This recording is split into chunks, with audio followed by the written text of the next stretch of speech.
You're listening to the Relationships Uncomplicated podcast. Relationship advice so valuable you won't believe it's free. And now your hosts, relationship expert Idit Shironi and breakup specialist Alina Gershonov.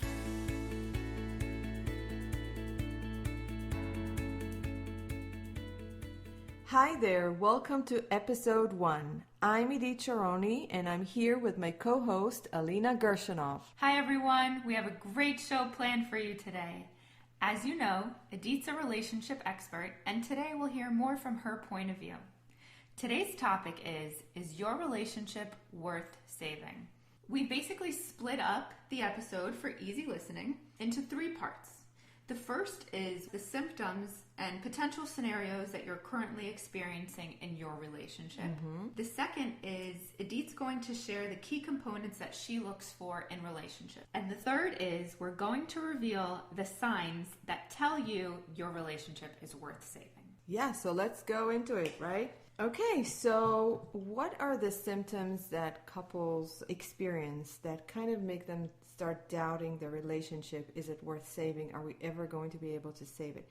Usually what I notice is that there is a repeated situation that continues happening. So it's not this one argument that you've had here and then another one in 3 months. It's more of a repeated and it becomes a pattern. It can be a pattern of arguing or even fighting where you find yourself in a conflict constantly. Plus, you find yourself in a conflict that is almost unresolvable. You basically end where you started. There is no resolution. There's no way out. Exactly. There's no resolution. So this is one thing that I'm noticing that starts happening too often where couples start doubting what is going on here. Another pattern is a pattern of avoidance where when you start having those arguments or conflicts, you start avoiding certain topics.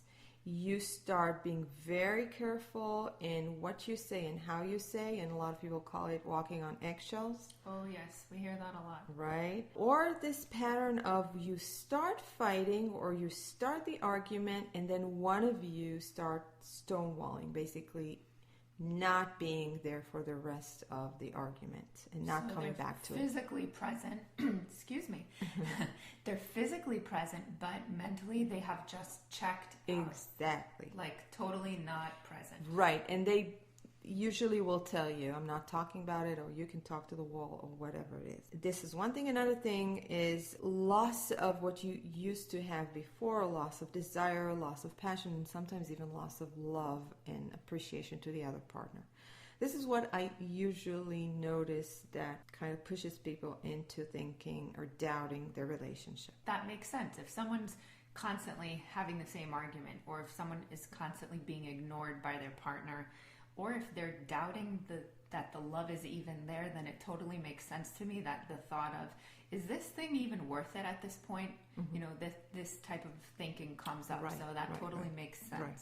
And the repetition is something that I think is the key point here, where people feel like they're trying again and again and again. And this is what we talked about in the first episode when we mentioned you working hard. This is exactly what it is. You feel like you're working and bringing it up constantly, doing it right, and trying to fix it in the same way or even in a more advanced way, but nothing helps. It's not getting better. This is what I'm noticing.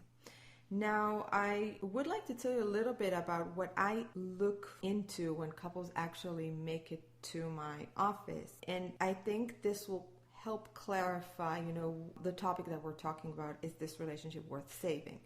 When couples show up in my office, we usually have an intake session where I look for certain things and I will ask the couple certain things. It's not in the order that I'm going to tell you right now because I have a different look at it. It's a conversation that we have. But these are some of the things that I really pay attention to. So would you say that these are pretty much key points? Absolutely, yes. Okay. So first of all, I think I want to know, what do people want?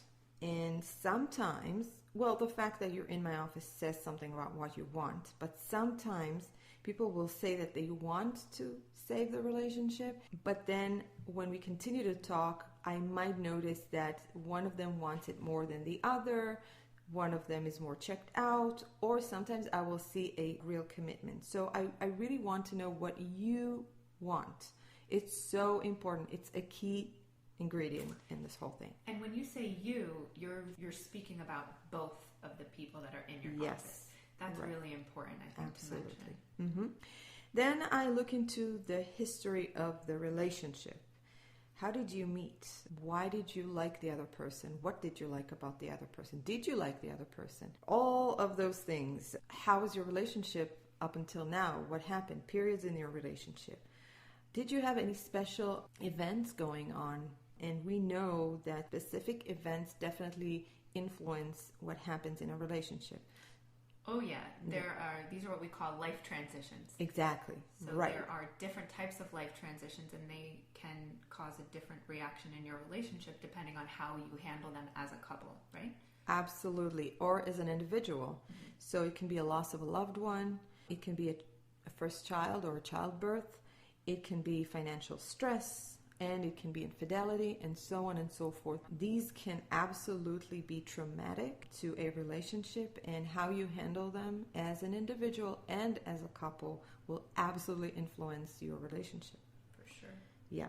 I also look at the length of the relationship. There's definitely a difference between a 15-year marriage and a 9-month, marriage or relationship. So how do you see the difference between the length of the relationship influencing your approach that you take with the couple? Well, first of all, the obvious, when you are in a 9-month relationship or year or whatever, I don't expect you to really know each other well enough. So I'm probably going to put more stress into building the friendship, building the relationship, the other components of the relationship. And I'm going to probably assume that you're experiencing what you're experiencing probably because there's more work that's needed on the other parts of the relationship. Whereas in 15-year relationships, I'm going to assume you probably know each other well enough, and I'm going to look for other things, or maybe what have you done up until now that wasn't working, or did you have good periods in your marriage that things were working for you. So the next thing that I'm looking at is friendship. And this is really inspired by Doctors John and Julie Gottman from the Gottman Institute. I have been trained by Doctors Gottman, and one of the things that they stress is that there are certain things that are the basics of every relationship, and how you function with those, what they call the sound relationship house theory. How you function on each level of this house is basically what is going to determine the level of your relationship. It's going to determine how well you do in a relationship. So for those of you who don't know who Doctors John and Julie Gottman are, they are like pioneers in the couples world. And they really have done incredible work. They have studied couples. They have this one longitudinal study where they have studied several couples for 30 years. Right. And we are going to link to their website on the show notes, but basically it's gottman.com. Very easy, double T. And there is actually a wealth of knowledge over there for people. You can read what they say, and we really, really recommend looking into their work. One of the things that they put as a basis of every relationship is the friendship. And I'm not going to go into all the research that's around it, but basically what I look to see in a couple when I look at their friendship, I want to know how well they know each other's world. What is the level of fondness that they have towards each other? Do they admire each other? And how do they react to one another? So when one of them talks, what does the other person do? Or how do they react? These are all going to tell me a lot about their friendship. Then the next thing that I would look at too is how do they communicate when they are in conflict? What kind of patterns do they have when they argue about something? We all do, by the way. This is not something that only really, really horrible couples have. We all argue, we all fight, and that's a sign of life in a relationship, right? When we hear, oh, we never fight, that's when we start worrying. That's when the red flashing light comes on. Because if you're not having any type of arguments, then what type of communication are you having? Is there really enough? Right. And do you care enough, so that really nothing bothers you? For sure, because arguing is normal.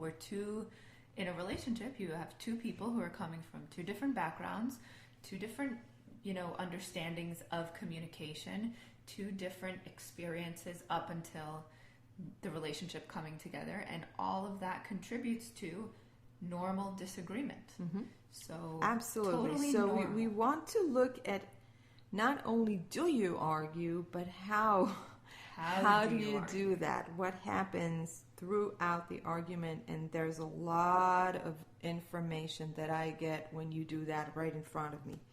Then, continuing with the same idea of the sound relationship house, I also continue to look at other things like, do you share the same values? Do you even know each other's values or dreams in life? Do you do anything to support each other's dreams? This is basically maybe a higher level of a relationship. It's not the basic, but I do look at it. Question for you. So let's say you have a couple who comes into your office, and their main issue, which is a common issue that most people come, in to see you, is they're fighting, they don't get along. So can you touch on how does valuing each other's dreams really play into working through their communication patterns, for example? Mm-hmm. Well, usually the argument is a symptom, is something you see on the surface, right? That's usually, it doesn't take a long time to change that. If a couple is interested in, fighting differently, then they're probably going to be able to do that if they change certain things in how they communicate. However, it's going to be very hard to just change things on the surface. And this is where we go a little bit deeper into sharing values. I'm not saying that, by the way, you have to share the same values in order to be a good couple. Not at all.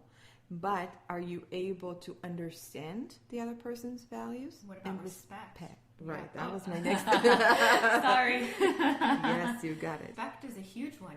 You're like we just mentioned, you have two different people. Mm-hmm. You're not always going to want the same things for the future. You grew up in two different homes. You're not twins, and even twins are not the same. So nobody's expecting you to want the same thing all the time and believe in the same thing. That's not what's going to make you a good couple. What's going to help you is, are you able to understand, relate to the other person's values and dreams? And are you going to support that? Even if you're not going to be able to make it happen. Sometimes we have dreams that, our partners have dreams. Like, I think my husband probably wants to sell the house, buy a tent, and go, traveling. Am I going to be able to do that? Probably not. But do you help him pick out which tent brand would be great in your fantasy world? Sure. But seriously, I do absolutely understand where he's coming from. And I even admire that about him. I admire the fact that he doesn't care about materials. He really, really wants to enjoy nature. That's something amazing about him that I love. But I don't know if we're going to be able to do that. Maybe when we're 65. I don't know. We'll see. You never know what the future can hold. Exactly. But it's, bringing it back to the point of respect. Respect is just huge. Mm-hmm. Once you can respect your partner's wishes and just get it, just respect it. I get this, Yeah. That's so That's really important. what it takes. So important. The next thing that I look at, and I think I'm going to finish with this one because there's so many things, is the commitment. And if you're thinking about commitment in terms of is he or she cheating on me or are they faithful, that's not the kind of commitment that I'm talking about. The commitment that I'm talking about is whether you as a couple feel that you're in this for the long run and you're going to do whatever it takes to fix this and to stay together. Does that make sense? Oh, totally. So no matter what happens, you're in it. Mm-hmm. You have made the commitment and you're in it. You know, this reminds me of an interview a while back that it was on Ellen. Mm-hmm. Edith and I both love Ellen. Oh, yes. And she had Will Smith on her show, and who we also love.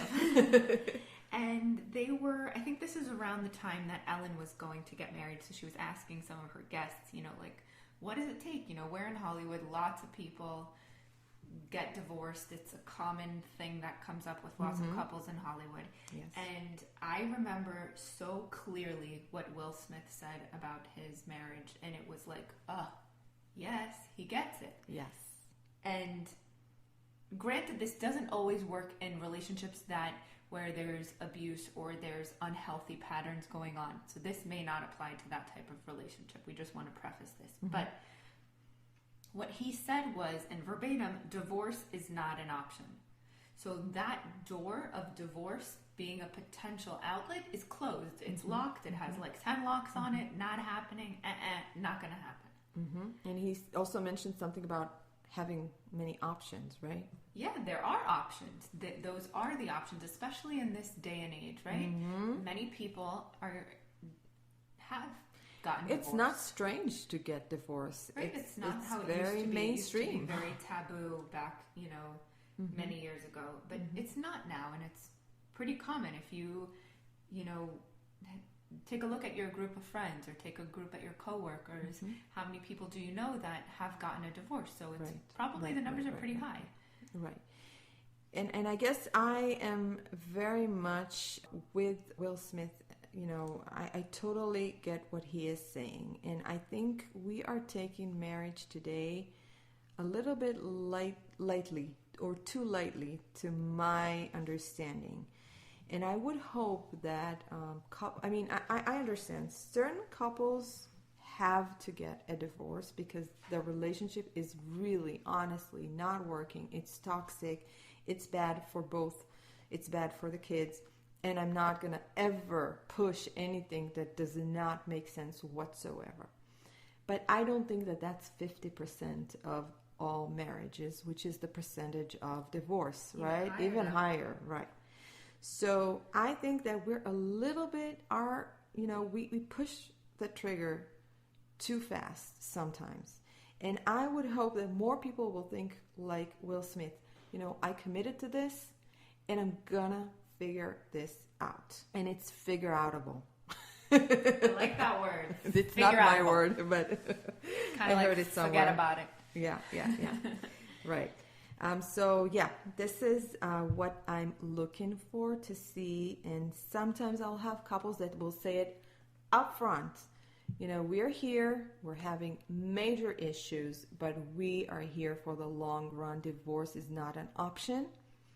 And that's really what you would call your ideal client. Oh my God, these are my ideal clients. I am so happy to help these people because I know that they're going to be there every meeting doing their best. They're going to try their best to make it work. Absolutely. Yes. But that doesn't mean that everybody is like that. I'm perfectly okay working with every person at whatever level that they're in. Mm-hmm. So hopefully what I'm trying to get is to get people into more commitment. You have to be in a very comfortable place in your relationship to have that commitment.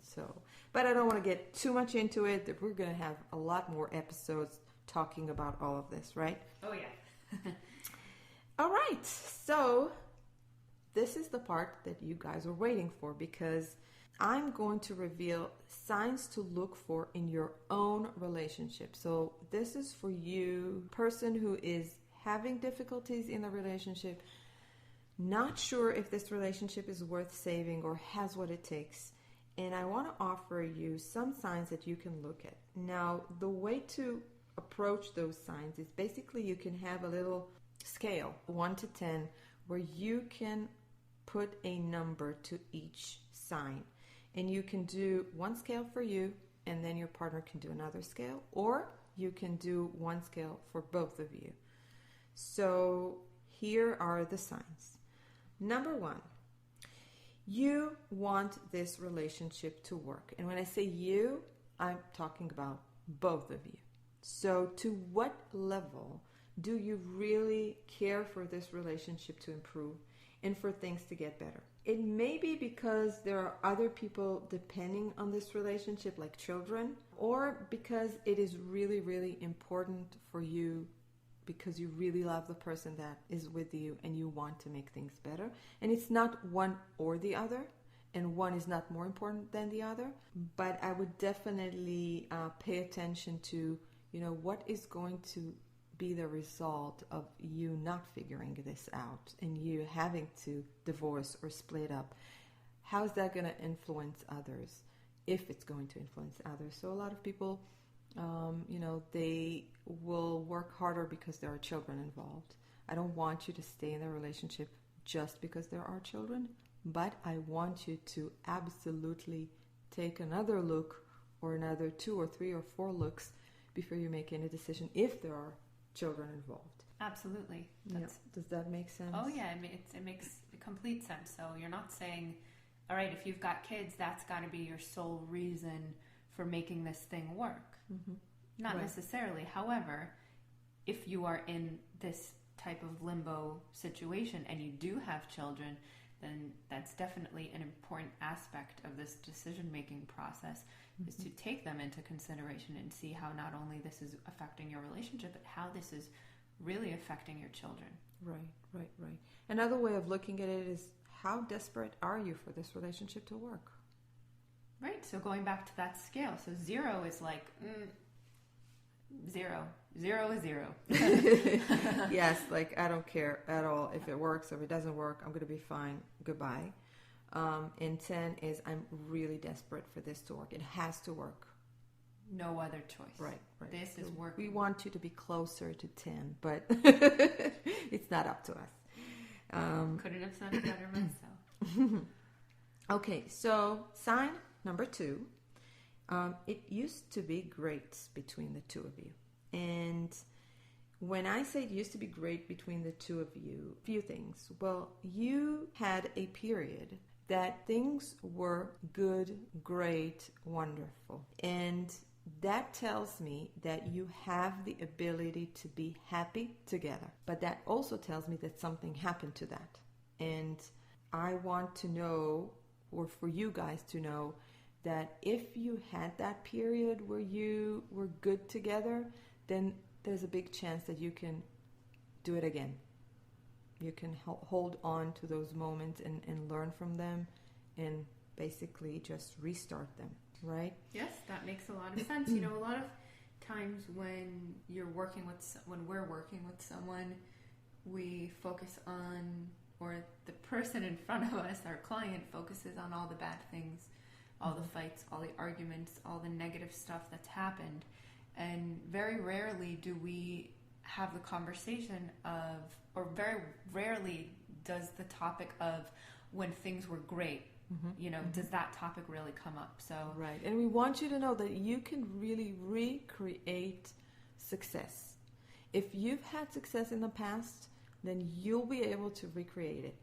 I'm not saying it's going to just, you're going to have to do the same things, or maybe you will, but you can recreate it. And in the beginning of the relationship, we invest so much energy into the relationship, admiring certain characteristics while downplaying the ones we don't really like. Oh yes. think back to that time, just right now, wherever you are, whatever you're doing, think back to when you were first dating. How different was the effort, the level of effort on both ends? Yeah. Chances are it was pretty different, because that's the normal course of a relationship. Right. So we don't expect that in the long run, you'll be able to be just like you were in the beginning. But what if you could invest 10%? What if you could really invest 10% of this initial energy into your relationship right now? I mean, just think about that. You're asking for 10%. Just think about, I mean, I am just thinking about myself when my husband and I first started. I mean, every single thought was, oh, I wonder what he's doing. Oh, I wonder, oh, did he text me? And how nice were you? I was so, hey, I'm so nice. Nice-ish. But, you know, just think back to that initial period and just think about how different you were.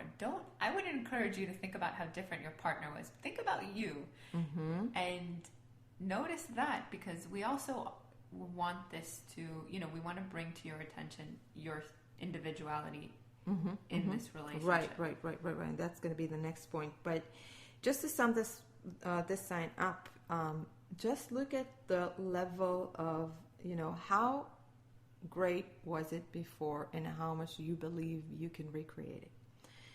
And going on to the next sign, are you able to maintain a sense of individuality? And what I mean by that is I have a lot of people coming in or talking to me, or, you know, it's not just me. I think all around you can hear this saying, my other half. Oh, yeah, it's a very common one. Right? And it sounds so nice, but when you actually look into it, it gives me the chills every time I hear that. I don't like this sentence because it makes me feel like you're half of a person in a relationship, which I think is detrimental to a relationship. Really, you're not a half of a person, and you should be able to maintain your individuality as a whole person. So you want to be able to make yourself happy, to do things that make you happy or support yourself as a person.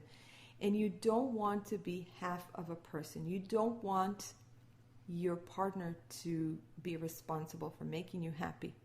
Because once you do that, you're becoming dependent. And a dependent spouse is not attractive. That's really a lot of pressure to put on someone, to ask your partner to provide you with, you know, love, with security, with entertainment, with, you know, all of these other things. And we do that. And Esther Perel, who is another wonderful, amazing couple therapist, says that today in our, you know, the new marriage that we kind of created, we basically ask from one person, we ask so many things. We want you to be our lover. We want you to be the best father to our kids. We want you to be the provider. We want you to be the best friend. That's not possible, you guys. And that's not fair to put on one person. So you want to maintain that for yourself. Absolutely. And here's an example. You know, a lot of people think that the only way that they can have their sense of individuality is by having their own career, for example. But, you know, that's not necessarily true. For example, we can have I'm going to put two stay-at-home moms side by side, let's say. Both don't have a formal career, so to speak, but let's face it, being a stay-at-home mom is the hardest job, in my opinion. You have so much responsibility. You have to do so many things. And let's say we have two stay-at-home moms right here, right? One of them is providing for her family in terms of cooking and cleaning and doing all of these things, and she's just waiting at home for her children to come home, or she's waiting for her husband to come home so she can have that friendship or that relationship, and she's craving that interaction. That's one type of example, let's say. Then we have another one who is doing all of the things for her family, but she's also doing what she needs for herself. Let's say she joins a book club, or she's volunteering, or maybe she's going to exercise classes and just, you know, getting involved in right, and doing that in order to maintain herself as a happy person. Absolutely. She finds things that make her happy. Stay-at-home mom or stay-at-home dads, doesn't matter. you want to be able, and also the opposite example, you can have a job and not maintain, Absolutely. a sense of individuality. Correct. So it's not just about, it's a great way to do that if you're working and you're doing something you love and you feel like you're contributing and whatever. If it's fulfilling for you. Right. Then exactly. Yes. But the idea is, are you able to feel that you do at least certain things that make you happy, that make you who you are, or to what level are you dependent on your spouse to make you happy? So, and to define who you are. Exactly. And we tend to not really be attracted to people who are dependent and need us. It's just in our nature.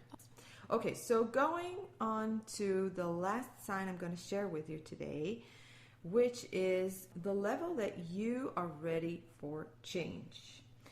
And I think I spoke about it a little bit before, but I'm going to say a few more words about it. So basically, if you are ready for a new relationship with the same partner, then you are ready for change. That means that on a scale of 1 to 10, to what extent are you ready to have a different relationship with the same person? Emphasis on the same person. Right, because you can be ready for a new relationship with another person, and that means that you're probably not going to want to maintain the one you have right now. So, to what extent are you ready to have that relationship with another person? And that should give you some kind of a look into the future, thinking, what if in a couple of months we'll be able to have a happy relationship? Will I be happy with the same person? This is kind of how to look at it. Now, these were 4 signs that I shared with you today, but there are more signs. And if you want the complete list of signs and what they mean, then you are welcome to download my free couples guide, 7 Signs Your Relationship is Worth Saving. You can get it at edithsharoni.com/001. We'll also add that link to the show notes for you. Yes, absolutely. Okay, we need to wrap up. Oh, yeah. So we really hope you enjoyed this first official episode of Relationships Uncomplicated. And again, we really just want to say thank you. Thanks for tuning in. We're so grateful for you taking the time out of your busy, busy day to listen to us. And it really means a lot. Absolutely. And we can't wait to share our next episode with you. So bye for now. Thank you for listening to another episode of Relationships Uncomplicated. Please take a moment to subscribe, rate, and review us on iTunes. See more information at edithsharoni.com and alinagershonov.com.